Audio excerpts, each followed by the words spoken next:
This is our tropical marine tank.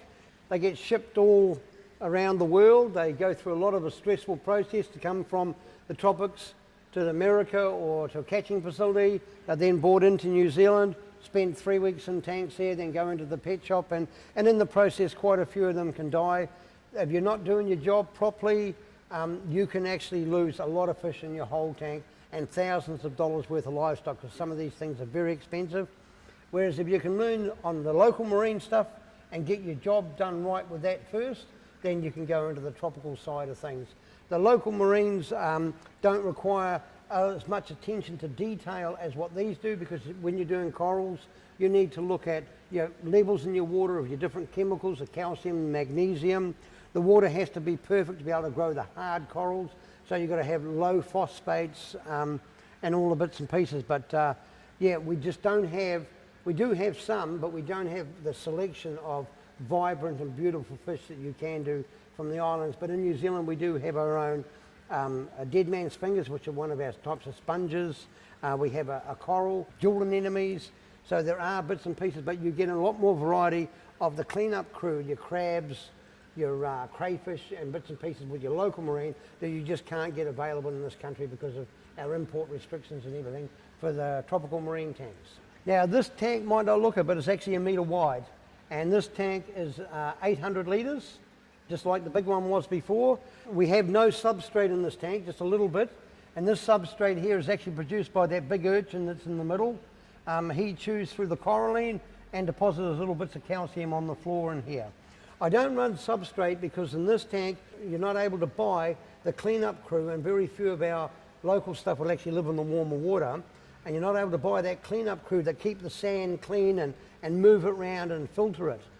Also too, with the power heads, I've got the power heads on the ground to sweep everything up and keep it in the water column, because it's a little bit more important to keep that water pristine in this tank because of the fact that there's all these living organisms in here, and the anemones and the corals and the mushrooms, all of those are actually living animals, and so there's a lot more animal life in this tank than there would be in our local marine tank.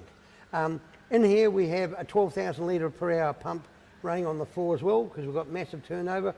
There's 4 power heads in this tank, and they have a reef setting on them to give them that random flow, to give it that mixed up flow of water running around the tank, so we're keeping everything in suspension and creating interesting bits for the fish.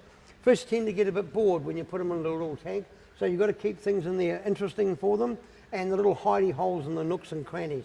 Again, it's important to make sure that your fish are compatible with each other in this tank as well. Now this anemone fish here is a spine-cheeked anemone fish, or a maroon clownfish, and her name's Biatch, because if you put your hand in the tank she will come up and take a piece out of it.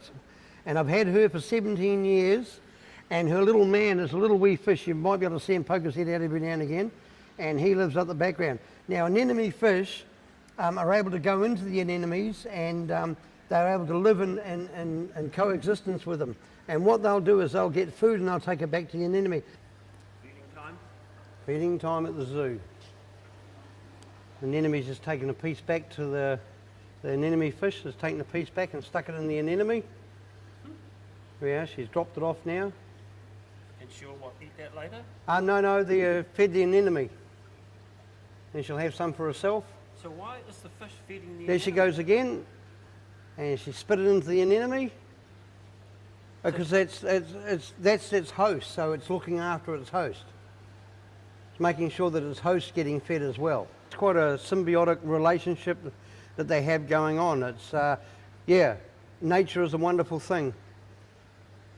And the more you know, the more you realise how little you know. There she goes again.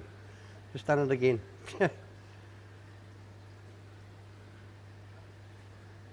She might even be taking the manna feed.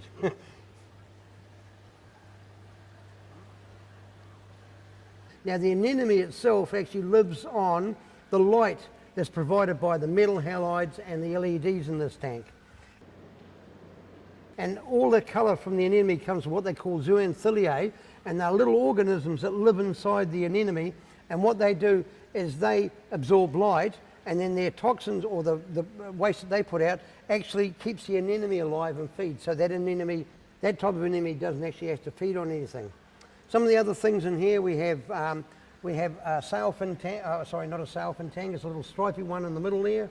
Little brown tang here, which is a very annoying fish, and one of those fish I don't recommend you get in your fish tank.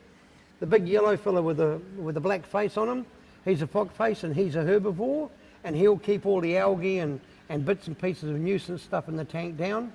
Coral beauty is a little purple and orange coloured fish looking straight at us at the moment and turning around. There's a pair of those in this tank. I'm hoping that we can get them to breed. I've bred clownfish before, and I bred the Banggai cardinals, which are another fish that we'll go into later on.